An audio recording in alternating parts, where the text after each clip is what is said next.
Hello everyone and welcome back to the channel for the next part of my one-turn example of play of Victory in the Pacific. Now just to quickly recap, when we last left the action, we'd seen a whole load of deployments and ship movements and land-based aircraft being thrown forward, and even the odd amphibious unit putting to sea.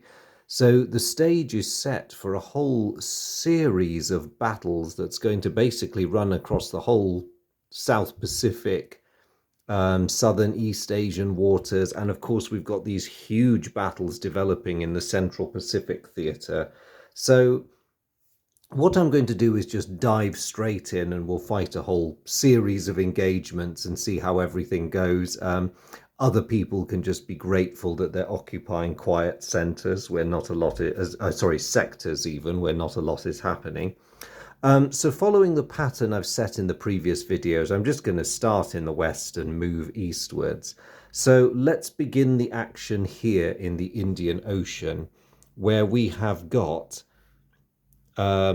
actually, you know what? I'll use Australia as a backdrop because that will help most of the counters stand out. So on the Allied side, we've got the land-based air units. We've got two US battleships, fairly old ones, Oklahoma and Pennsylvania. And then we have a small cruiser group, four British cruisers from the Eastern Fleet, which have been detached to look after this spot. I'll just move them all up here so you can see them on camera. And they are opposed by the Japanese light carrier Ryujo and let's call it an equal number of Japanese heavy cruisers, fairly formidable ones at that. So the first thing happens when that happens when a combat breaks out is both players decide whether they want to fight a day or a night action. Now, day action, of course, involves the use of aircraft with the big gun and torpedo-armed ships kept at arm's length. A night action negates the air units, but it puts the surface units straight into contact. Now, looking at both sides' strengths, they could do pretty well at either. But I would say to make the most of their available striking power, both are going to favour beginning with an air action or a day action because the Japanese want to make the most of Ryujo, and the Allies are quite keen to start the ball with their aircraft. Now, they outnumber the Japanese surface forces, but note the circled combat ratings. That's definitely highlighting the presence of long lance torpedoes. And although you guys didn't get to watch them, believe me, in the early turns in this game, there was quite a bit of long lancing going on. And by this stage in the war, the Allies are quite certain that they don't enjoy the experience. So it's going to be all about the air units to begin with. Both players are agreed that they want a daylight action, so we go straight to the air combat. Firing is always done by the Japanese player first, followed by the Allied player. Damage is considered to have been inflicted simultaneously. So the Ryujo is going to go first. She gets 2 dice for her 2 air combat factors. Now, normally, because they're circled, she would get a +1 to her dice roll result. Effectively, what it does is it means that when Ryujo attacks you with her air units, a 4 is a disabled result and a 5 or 6 lands a hit. Now, it's not going to be so easy for her this time because the advantage land-based air units have is that they ignore disabled results, and the vessels that attack them don't benefit from the +1 bonus for elite or very proficient air units. So this is actually going to be a straight roll-off between the two sides. So bit of a risk for the Japanese, but let's see how it goes. So Ryujo launches her attacks. Now, unfortunately, because she doesn't get her +1 bonus, neither of those is considered a hit. She needs 6s. So that blow is close, but it does not land. The Allied air unit with 2 strength points retaliates. Oh, I should have said they declare their targets before they fire. So Ryujo was going to go for the air unit. The air unit very logically is going to go for Ryujo. And so they make their move. Ooh, that was an appalling roll. Okay. So that's the end of the round. There's no submarines or anything else here. Neither player is willing to retreat at this stage, and both are willing to risk another air round. So here we go, back to Ryujo. Ooh, getting a bit weaker there. The strikes are losing a bit of their oomph. What about the allies? Come on, boys. Oh no, that was just a... That was... Oh, although they got a 5, which is a disabled. Okay. So unfortunately, unlike her land-based air colleagues, Ryujo cannot ignore a disabled result. So that is going to put her out of action at the end of the round. I mean, in a way, she's been lucky. She's still alive to talk about it. And the Japanese player decides that she is going to fall back. As she has no damage, she doesn't need to worry about repair facilities, so she's going to fall back to Singapore. Now, the choices when you're disabled are that you can either retreat to an adjacent minor port or base or garrison. There are none that are friendly to the Japanese in the Indian Ocean Sea Zone, or you can retreat to any major port under your control. So she could have gone to Saigon, she could have gone back to Japan, she could have gone to Truk, but Singapore makes more sense because she hasn't suffered any damage and that disabled marker will just disappear at the end of the turn. Now, the Japanese have a decision to make because their next best bet, if they want to inflict any damage with what they've got, is to try and hope that they can force a night action. Now, the problem with them doing this is the Allies are almost certain to disagree, hoping to just keep hammering them with their air power. So the problem the Japanese have is that they will have to beat the Allies in a competitive dice roll, but they don't get any positive modifiers, but the Allies do. So just for demonstration purposes, let's say the Japanese decide to try and stay and force a night action. The Allies, of course, disagree with that. They want a day action. So the Japanese roll, and they get a 1. That's seriously bad news. The Allies roll, and they get a 4. But it's actually boosted to 6. Now, the reason for that is they get a +1 bonus because they've got air units in the sea zone.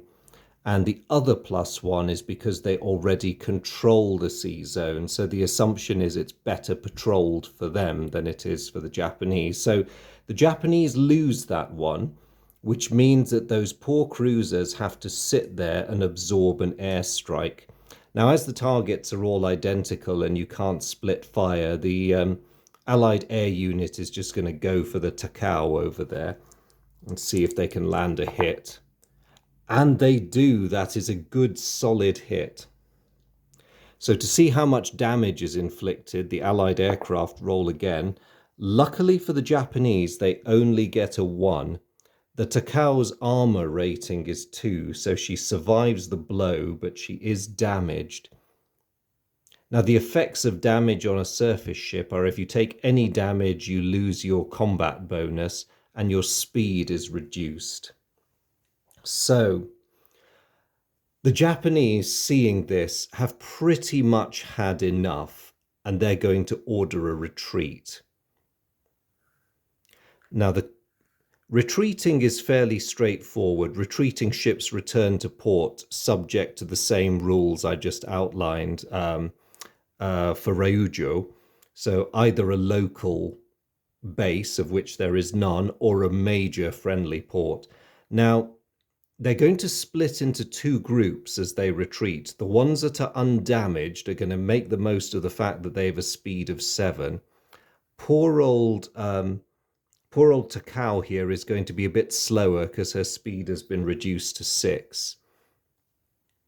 Now, the Allies can decide whether to pursue or not, and if they do wish to pursue, what do they want to pursue with? The battleships are far too slow to pursue either group. The cruisers could catch either group, but again, the Allies are a little bit reluctant to test themselves against the heavy firepower of those Japanese cruisers. They don't have enough of a superiority. But then on the other hand, they're not going to let the Japanese go entirely because thanks to her low speed and damaged condition, Takao makes a beautiful target. So the 4 British cruisers are going to focus on her while the other 3 Japanese ships escape. They are going to go to Singapore to join poor old Ryujo. And the unfortunate Takao is going to have to stand and fight. So she will target HMS Dorsetshire. She gets the 1 dice, but she no longer gets the combat bonus because of her damage. Oh, and she hits the Dorsetshire. Incredible. And she gets a 6 for her damage. So, ooh, dear. So the British were very keen to pursue, but they may find it's a rather expensive proposition. So at the end of the round, Dorsetshire will be sunk. Unsurprisingly, all 4 Allied cruisers are going to focus on the Takao. And one of them lands a hit. And they score a 2 damage. So that is enough to take Takao over the threshold. So there's been an incredibly epic fight there, well worthy of song. And it has cost both sides a cruiser each. But the Allies are undisputedly in control of the Indian Ocean. So that Japanese foray into the Indian Ocean really did not end well. The only consolation they have is that their aircraft carrier at least is still intact.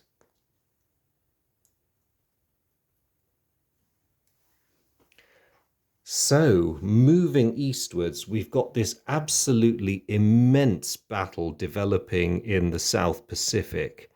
Both sides have air units and they're darn well going to use them. But interestingly enough, it's a clash between land-based air and not unnaturally, both sides are going to attempt to gain some kind of air superiority first. So I'm just going to move. I don't know how.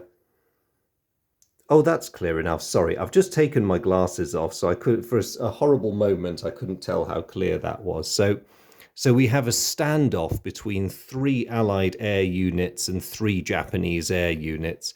They're basically just going to target each other and see what happens. So moving from left to right, the Japanese 24th Air Flotilla is going to attack the 5th Air Force. Nope, they don't do very well with that roll at all. 25th is going to attack the 11th. Oops, and I have a runaway dice. No good there either. And the 21st is going to attack the US Marine Air Wing. Again, not brilliant. Now the Allies get to spit back. 5th Air Force. Oh my goodness, sorry.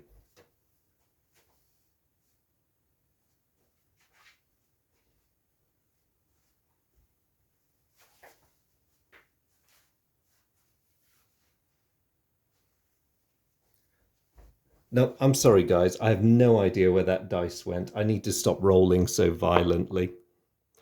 The 11th Air Force got a hit against their Japanese adversaries. So how much damage do they do?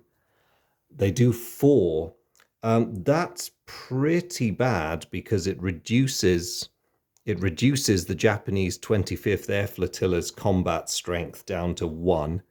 And lastly, we have the Marine Air, which doesn't hit.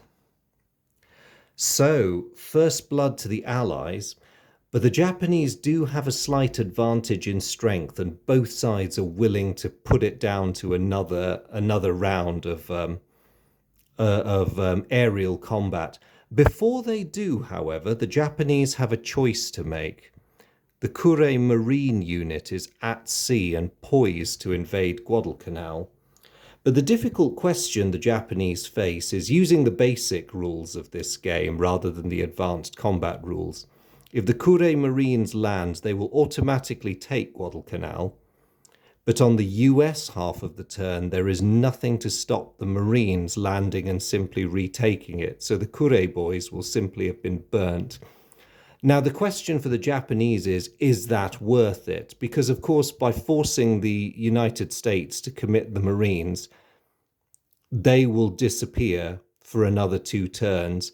And Japanese strategy is slowly moving to that point where they have to start buying time and taking away your enemy's amphibious capabilities, if only by forcing him to retake a valuable base, is probably worth it.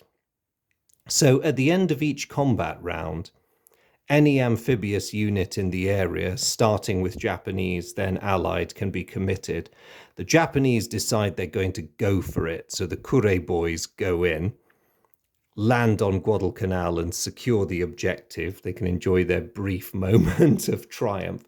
And it means the Kure unit disappears, not to reappear until turn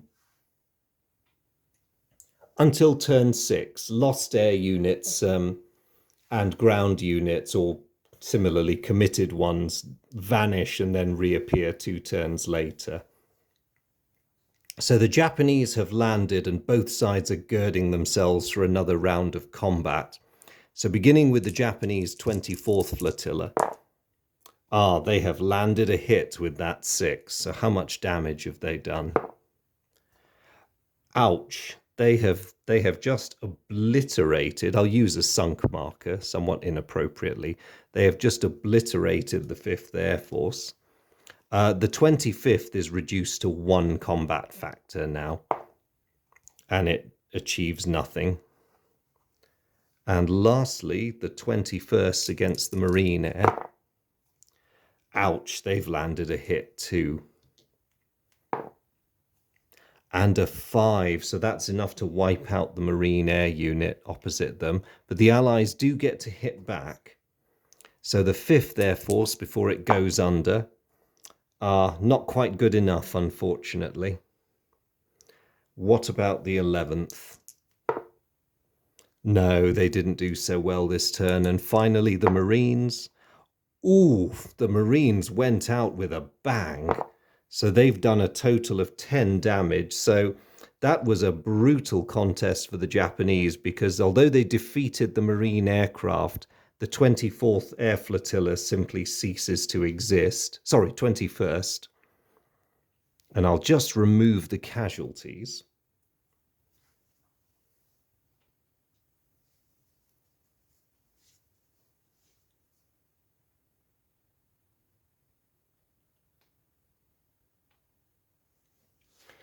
So a difficult decision now.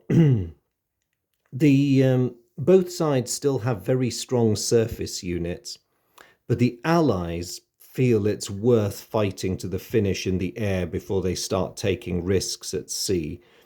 Similarly, the Japanese still have enough strength to feel that they can take the Allies, so they're going to carry on fighting, and both players agree they still want a day action. They really want to see this through to the end. So I'll just total up all the dice because both Japanese units have to declare their target beforehand, and it is going to be the 11th Air Force, so I'll just roll for them together. They have landed a hit with that 6. And they have done 3 damage, which does knock that unit around quite badly.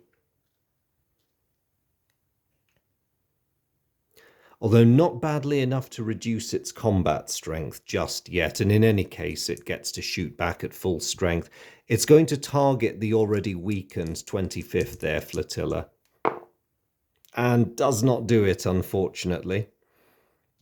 I'm going to say they're going to continue because both sides are hoping for a win, and one lucky roll might be enough to swing it. So the Japanese come in again, and they've scored another hit.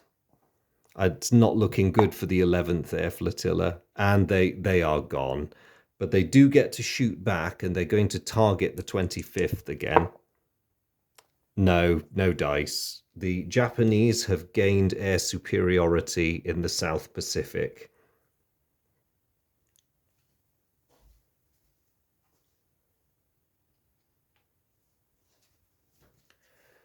So now the question then becomes, what do the Allied ships do? Do they carry on trying to force a surface action in the face of Japanese air superiority, or do they leg it, preferably for the safety of the Coral Sea in this case, or to Australia? Um, I think retreat is really on the cards because there's quite a lot of Japanese air power there, and they'd really just be sacrificing ships, especially the slow battleships. So they are going to make a run for it.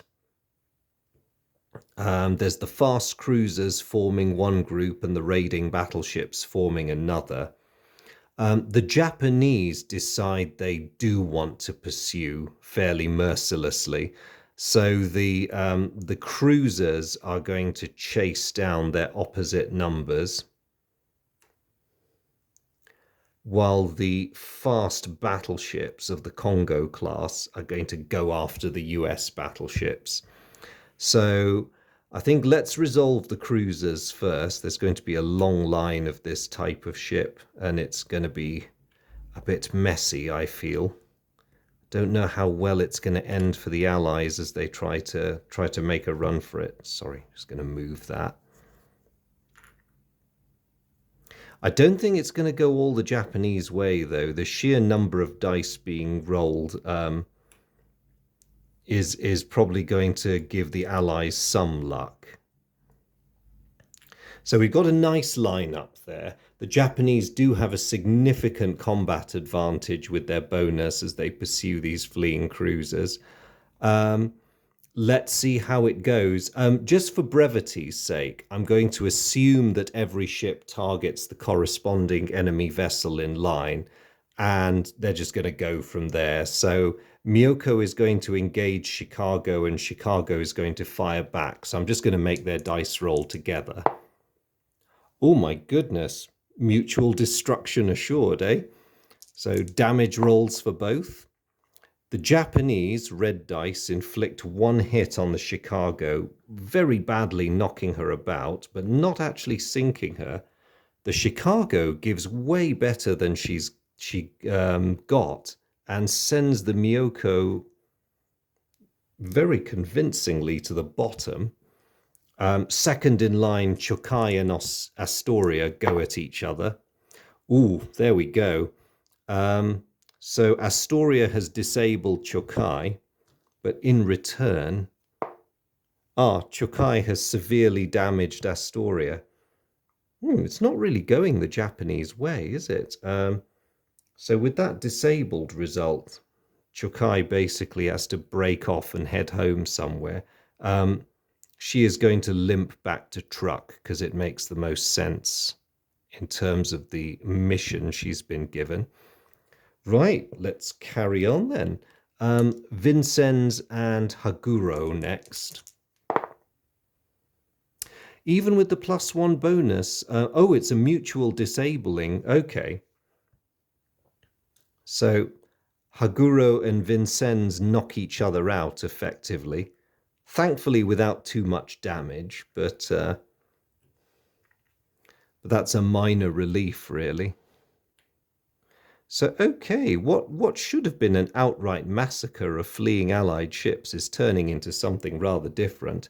How are Maya and Portland going to do against each other? They're the next contenders. Ooh, okay. Another mutual disabling. Interesting. At this rate, I'm going to run out of disabled markers. So Portland's going to limp off to Australia. Maya's going to head for Truk as well. Kako versus Pensacola. Nope.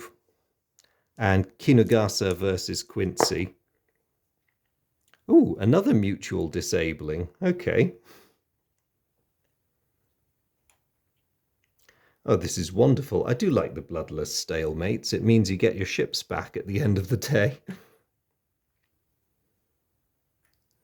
So that now leaves 3 Allied cruisers who are still retreating versus the lonely Kako. The Japanese can't quite believe how badly this has all gone. But what they're going to do, Kako is not going to break off the pursuit. And as the other two cruisers are already in a bad way, she is going to focus her efforts on trying to kill off Chicago just to make sure she doesn't make it home. So I'll roll 1 Japanese dice and 3 Allied just for brevity's sake again. Okay, the Allies don't land a hit, but Kako does disable Chicago, sending her limping off.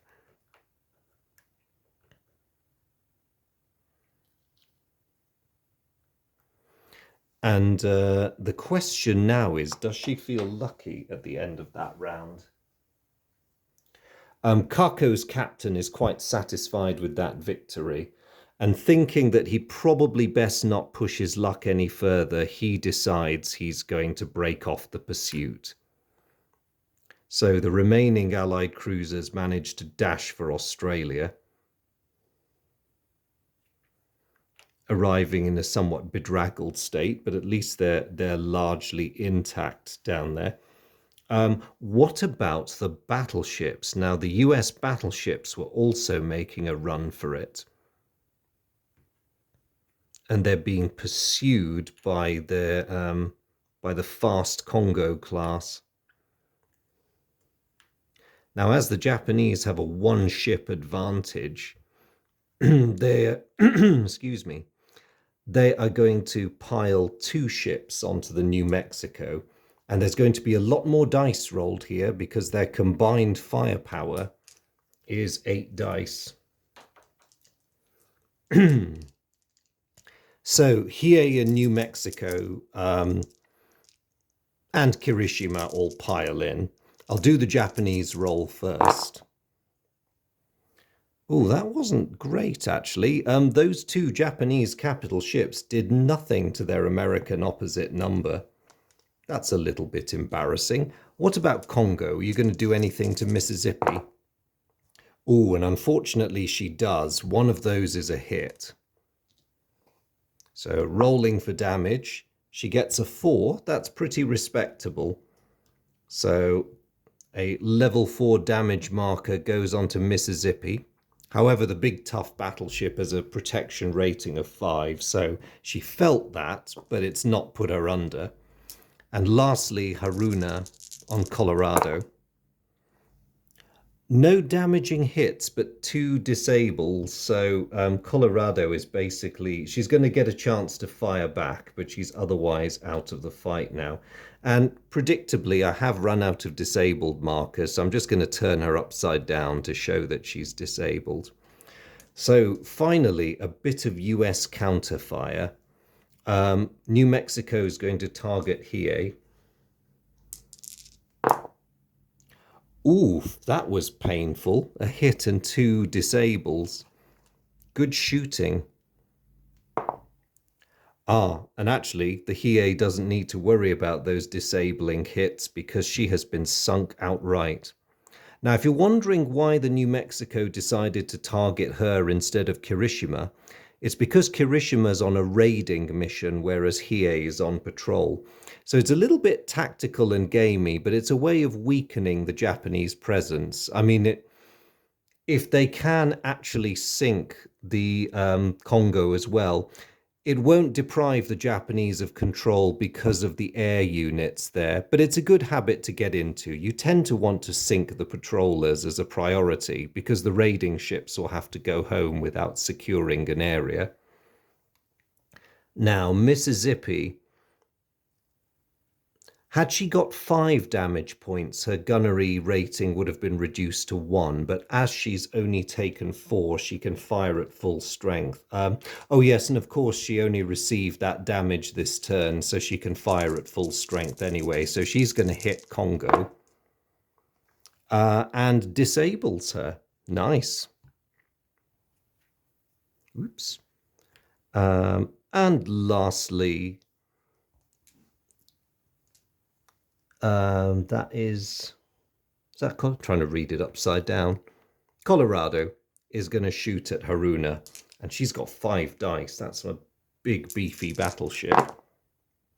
Bad news for the Haruna. She's just taken a rather heavy hit.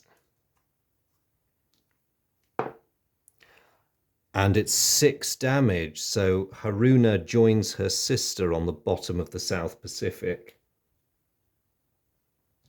The question is, do the Japanese want to continue pursuing?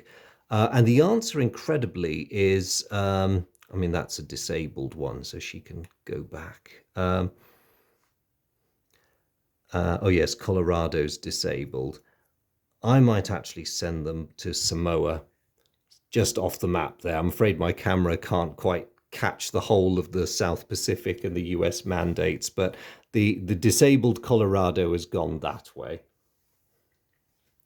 Kirishima is going to risk it because she thinks it's well worth trying to take out the heavily damaged Mississippi, so she's going to go for it. And also there's a bit of Bushido thrown in there, so she opens fire and doesn't score any hits. That's rather bad news. Unsurprisingly, New Mexico and Mississippi are going to gang up on her. So New Mexico first. Oh, and that's what the US wanted, a 6. So here we go. Ouch, 6 damage. So yes, that pursuit actually cost the Imperial Navy incredibly dearly. So the US battleships get away. New Mexico is going to join Colorado in Samoa.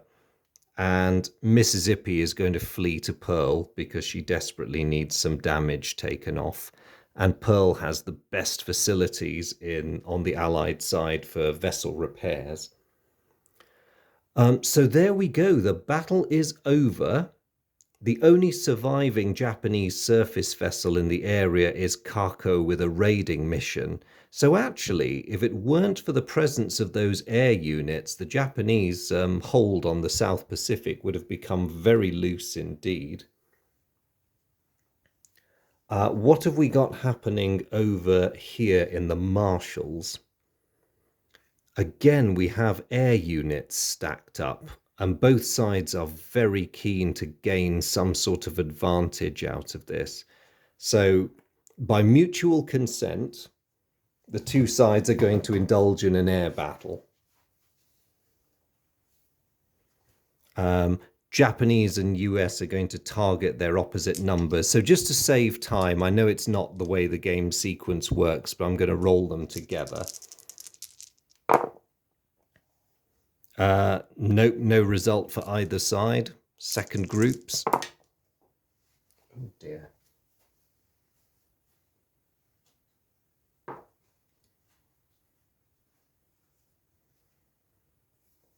The Japanese got a hit that time, which is not great news. So what do? Only 1 point of damage. That could have been a lot worse.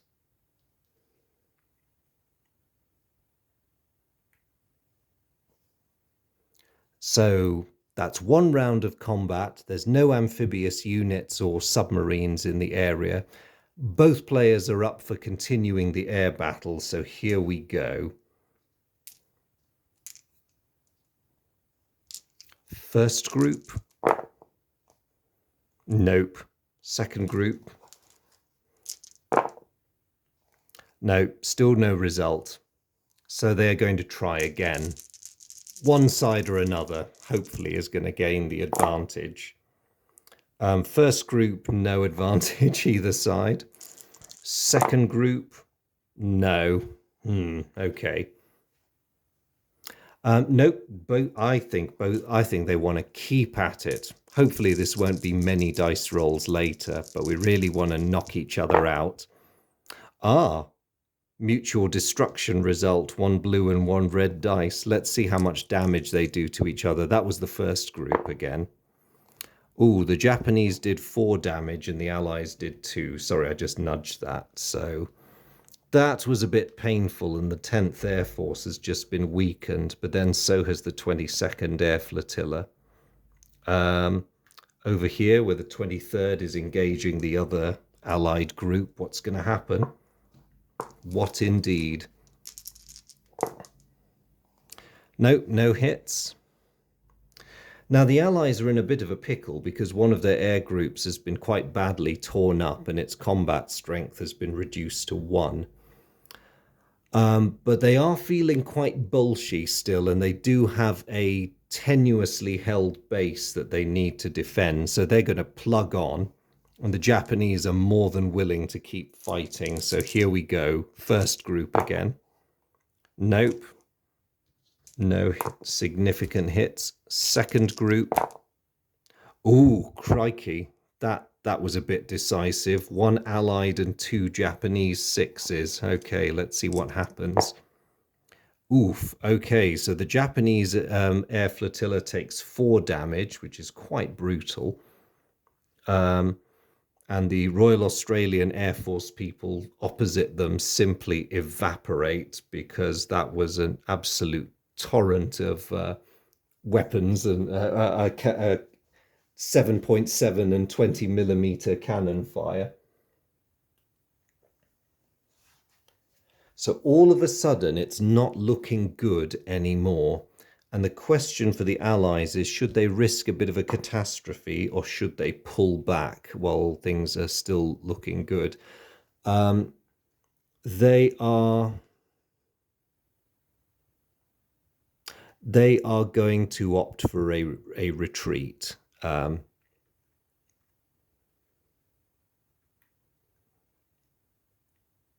So yeah, they are going to call this one.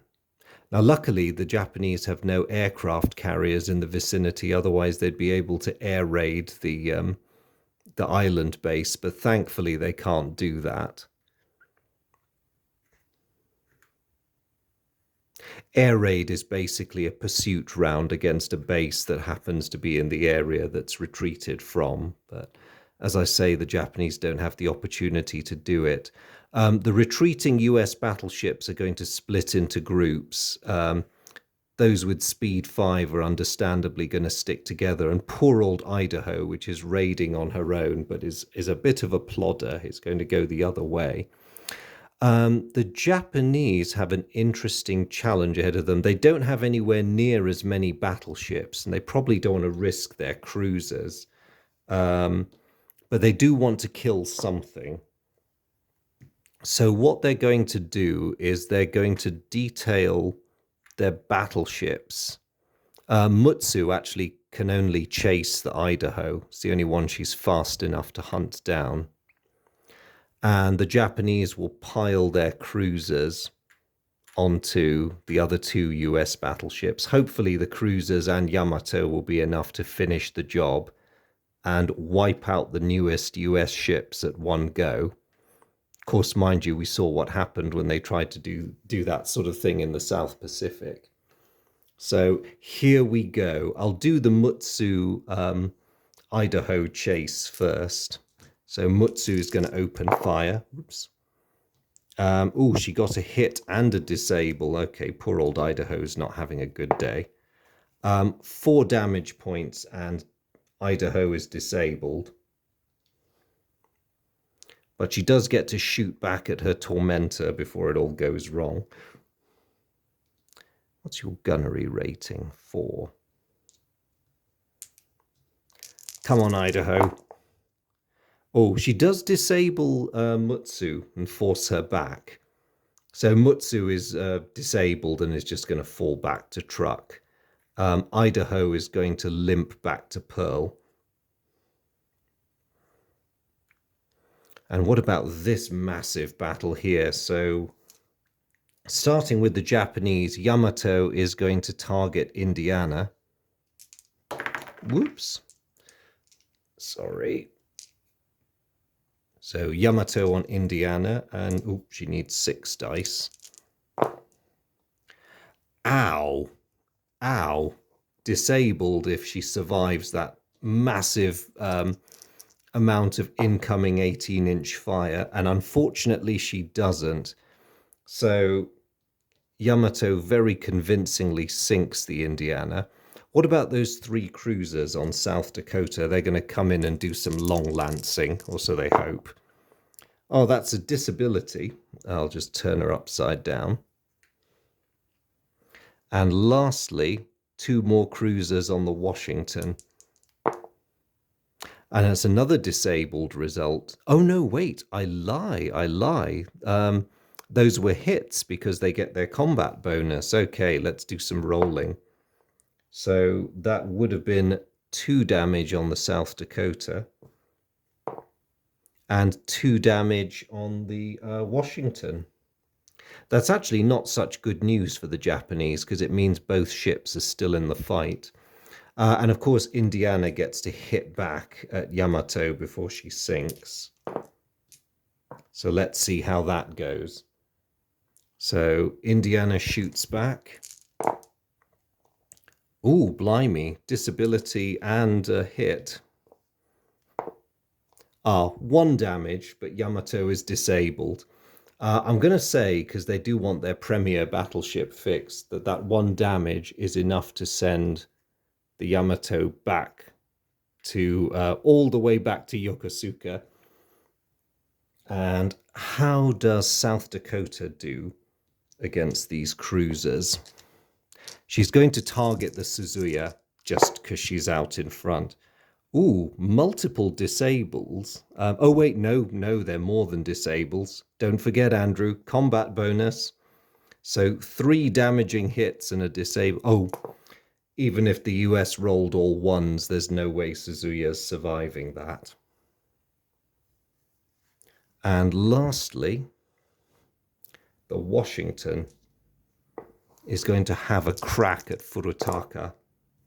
Oof, okay.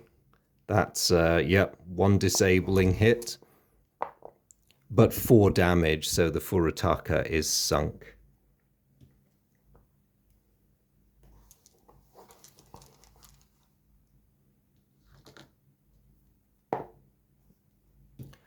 Now, at this point, you'd be forgiven for thinking the Japanese would think discretion is the better part of valor, but they're not going to do that.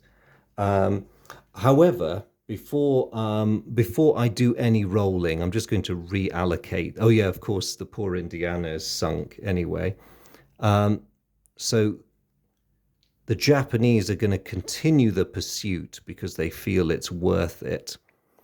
But I'm going to deal with that in the next video, mainly because my camera phone's memory is reaching something of its limit now, and I don't want to suddenly get cut off. So thank you guys for sticking with me through what's proving to be a fairly hectic set of battles, and I look forward to seeing you in the next one, where we see whether anybody manages to, other than those who've already escaped, whether the 2 big US battleships manage to get away from the debacle in the Marshall Islands, and are the Japanese going to get any ships back, or are they going to pay the cost of pursuit, which can sometimes, as we've seen, be very high. Really look forward to seeing you guys in the next one when we all find out. Thank you so much for following and sitting through this one, and I shall catch you guys in the next video. Take care. Bye.